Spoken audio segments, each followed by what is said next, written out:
Hello, my name's Michael Conneely, and this video is about how do I understand the nature of myself? It's a key question, and this video offers some needed key answers. Just for one reason, we've recently entered a new Jupiter-Saturn 20-year age with some pretty tense and fraught dimensions. We need to be able to become true to our true self, our real self now. The nature of our true self is crucial. What is the self? Our societies often, usually, promote such a shallow definition of ourself.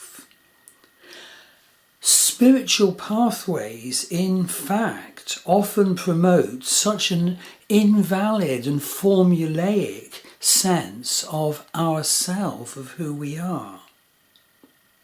So may I ask you to pause now to look at how the current energies of these times are bearing down on your sense of self now. We start off with a three-part model of ourself that draws broadly on the Jungian psychological model. By the way, I have a postgraduate degree in psychology. But after that, there's also key reference to the contribution that astrology can make to your understanding of yourself, both Western psychodynamic astrology and also the vastness of Vedic astrology.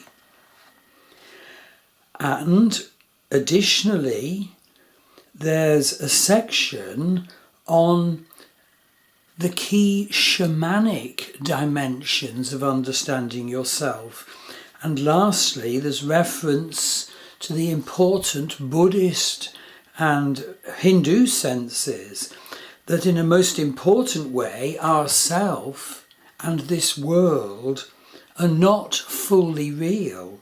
They are not the ultimate reality. So it's a big question, but we can't duck it. Otherwise we live a tenth of a life. Otherwise we don't experience our fullness and our vastness. So let's start off by looking at the three parts of the self on a broadly Jungian psychological model. So these are the parts that the stress and the revolution of the present times force us to acknowledge.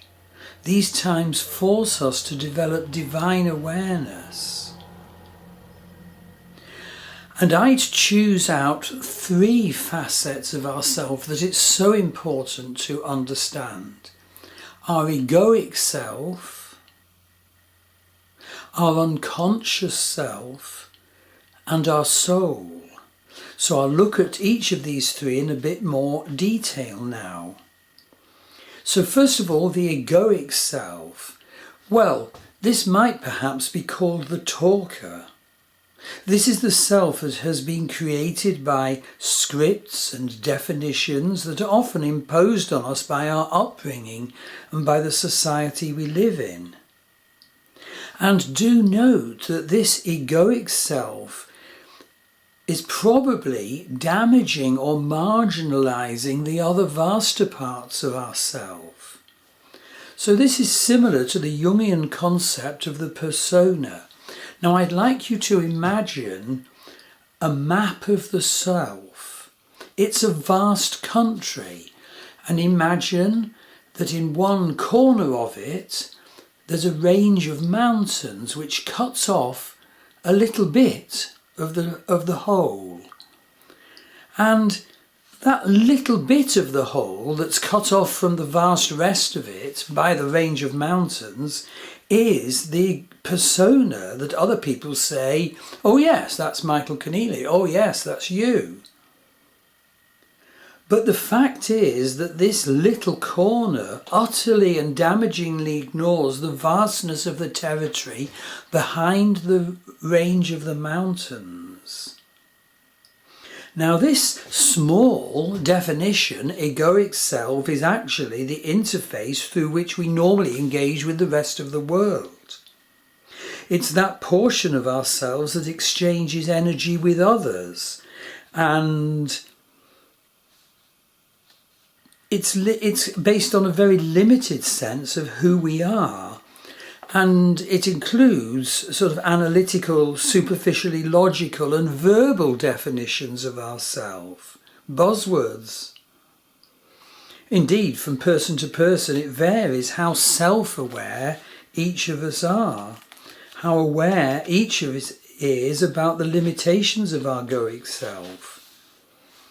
And of course it varies from person to person how much each of us is aware of what is, but in the vastness behind the mountain range, in the fullness of ourself, in that full territory. So if we actually go from the little egoic self, the persona, and climb over and go behind the mountain range, what do we see? Our unconscious self. This is a vast and key dimension of our identity.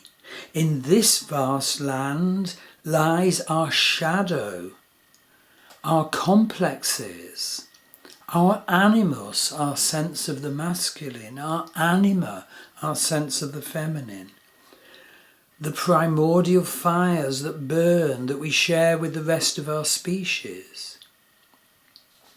This unconscious self includes our younger self, our child self, our lower self, our subconscious. It's primal and animal-like. It must be contacted, mapped and understood. We have to go into this territory of our unconscious self to see and bind our demons. We have to go into this territory of our unconscious self to learn to heal our shadow and bring its wounds to the light for healing, and bring its buried power to the light for healing. And this is especially true at this time now of the Pluto return of the USA.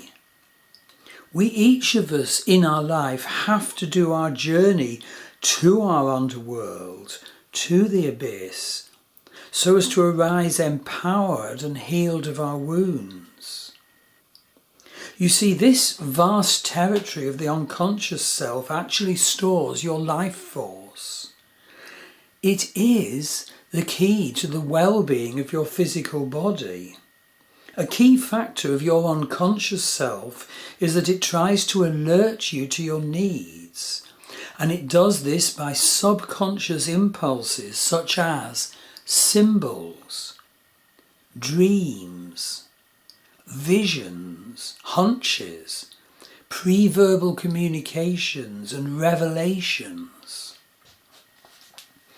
We have to train ourselves not to ignore but to take notice of all these, and all these we must learn to decipher if we're going to be the fullness of ourself.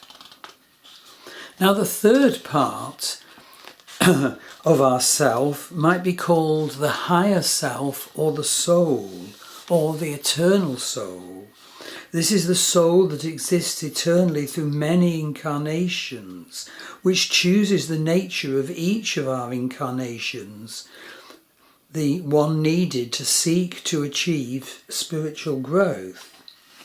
When we're in connection to our soul, we can also bring its power into ourself. And when we understand this third part of ourself, the soul, we can do miracles with ourself, with our life. But we do need the right spiritual tools and the right framework of understanding to create this new vibration of you. Now, my personal and sincere observation is that yoga and mantra may and can produce robots. It can cut us off from this fullness of ourself that I'm talking about. in my life personally, I've found richer areas come from, well, in the realm of astrology, connecting with the divine nature of each planet rather than the filtered nature that each of us has in this particular life. And also from doing shamanic healing and vision work and embodiment work and dance. I found these help the realization of my destiny more. They're not so formulaic, they're not so robotic. So I must say that this new age calls you to sincerely identify now the spiritual tools that are good for you, to connect to the fullness of yourself, to heal it and bring out the inherent power. So the next section is about the use of astrology to understand yourself, and astrology can be really good at this. It can enhance our understanding of the three parts of the self that I've just described. Now, psychodynamic Western astrology can be super good at this, for example with its repertoire of chart aspect shapes, and also its nature versus nurture analysis. Chart aspect shapes analysis offer us so very much to our understanding of ourself. There's actually a vast repertoire of chart aspect shapes that you can draw on. Commonly known chart aspect shapes are like the yod, the finger of God, or the grand trine, or the T-square. But there are many dozens of them, each with its very well researched and tested meaning for our personality and a description of our behavioural scripts and the state of consciousness that they will create. A really important concept to embrace when trying to understand yourself is the concept of sub-personalities and split off sub-personalities indeed. We can be made of such different and conflicting sub-personalities, so it's necessary to have the mapping of the different parts of ourselves. This helps us live our life more fully. It helps us move to the divine awareness of our egoic self that we incarnated to work on. This topic is vast, but let's just look at a couple of examples of sub-personalities. So let's look at this case. The moon in Ardra Nakshatra, which can be pretty well my way or the highway. You know, it can often be like the personality of the German concentration camp guard. But this same person who has moon in Ardra Nakshatra might have sun opposite Neptune, which is super sensitive and difficult to read, the Pied Piper. So such a person might call you to him, and then you discover with a shock the completely different other sub-personality of moon in Ardra Nakshatra. It's very important to be aware of unaspected sub-personalities. These don't connect by aspect to the other bits of the chart. And so we can be cut off from the quality of that planet and just live in the rest of us. But the important thing to realise is that when a transit or a progression activates the cut-off planet or the cut-off sub-personality, it might be like Neptune conjunct Venus that's cut off from the rest of the chart, well then the activation can be immense. It can just take over. We can forget the rest of us. This might be good, this might be bad, it'll probably be mixed. But the point is, when the activation ceases, when the transit wanes, when the progression ceases, unless you are pre-warned by astrology declaration, you will probably lose the qualities of that cut-off sub-personality. We have to remember that. We have to then say it's been activated, make special steps to retain and hang on to the really beneficial parts of it. Another very important quality from Western psychodynamic astrology is nature versus nurture analysis. So planets in signs are inherited nature, but planets in houses describe the you created by the environment, especially the first and earliest upbringing environment. And our upbringing environment can create such a different me to our inherited nature environment. And so we need to understand the discrepancy. Sometimes the differences created by the upbringing are for the better, sometimes for loss and for the worse. But we need to understand the fullness of ourselves, our nature and our nurture. And of course, evolutionary Western astrology is a huge gift, offering such key meanings as planets square the nodal axis as a missed step in past life, a planet whose nature you particularly incarnated this time to get right. So turning to Vedic astrology, well, Vedic astrology is a supreme vastness for this task. And this is especially true if the supreme tools of Vedic astrology are expanded to take on a consciousness of the self that's newer than when many of Vedic astrology's wonderful formulae were evolved. So just to mention a couple of examples from the vastness, well, there's the Nakshatras, the 27 sign lunar zodiac of Vedic astrology. They're such marvellous tools for understanding the self. They are such a supreme definition of our emotionally based consciousness and behavioural patterns, warts and all. If you know the nakshatras of a person's sun, moon and ascendant, you can immediately say such a vastness about the personality of that individual. But of course there's many more unique features of Vedic astrology, the Varga charts or the divisional charts, each of which says something wonderful about a particular area of ourself. There's the important area of how we experience the divine nature of each planet and how it is useful to connect to the divine nature of each planet. Not just the very filtered experience of the divine nature of each planet that we have in our life, where each planet is filtered by the sign it's in, the house it's in, the aspect it's in, etc. We need to learn to go beyond this to the true and divine nature of the planet, particularly if it's at a time where the planet is behaving dysfunctionally in the heavens, or when its energy is very much reduced, like Jupiter's is at this time. So I've mentioned a Jungian psychological definition of the self that is so useful. I've mentioned astrological definitions of the self that are so useful. I want to just mention two more key frameworks. So the next one is a shamanic understanding of the self. I've been a shamanic healer for the last 26 years.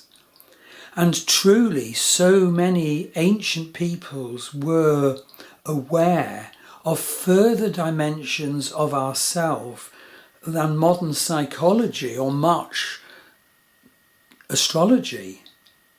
The shamanic sense of the self is totally recognizing the effects of our ancestral inheritance, the sort of connection to the earth we have, the rocks, the trees, the water, to the possibility of soul loss, to the fact that we might have spiritual intrusions or parasites, to the vast need for precognition and prophecy. There's inner child work which can be so necessary. There's power animal retrieval which can be so helpful and empowering. Shamanic senses of the self and shamanic healings are truly so valuable, and can of course be combined with astrological awareness, just as psychology can be. So the final section about how to understand yourself, I've entitled Mahamaya, the Great Illusion. You see, there's a very important concept from Hinduism and Buddhism that this world is not the ultimate reality, that this world is not fully real. Hinduism depicts this world as Mahamaya, the Great Illusion. Now this world is super important to us because we incarnated here to burn certain negative karmas and to maximize certain talents we came in with. This is the world, the arena for our incarnational life purpose, for our fate, for our destiny, for learning skills that might have been underdeveloped in the past lifetime or got wrong, to finish off unfinished business and relationship issues. So I am saying that the self and this world are super important, but in a most important way, they aren't ultimately real. They aren't the ultimate reality. And Hinduism and Buddhism has models of this. For example, the Shiva and Shakti endlessly mating to create the universe. There's Lord Shiva Nataraja dancing in a ring of flames as he dances universes into destruction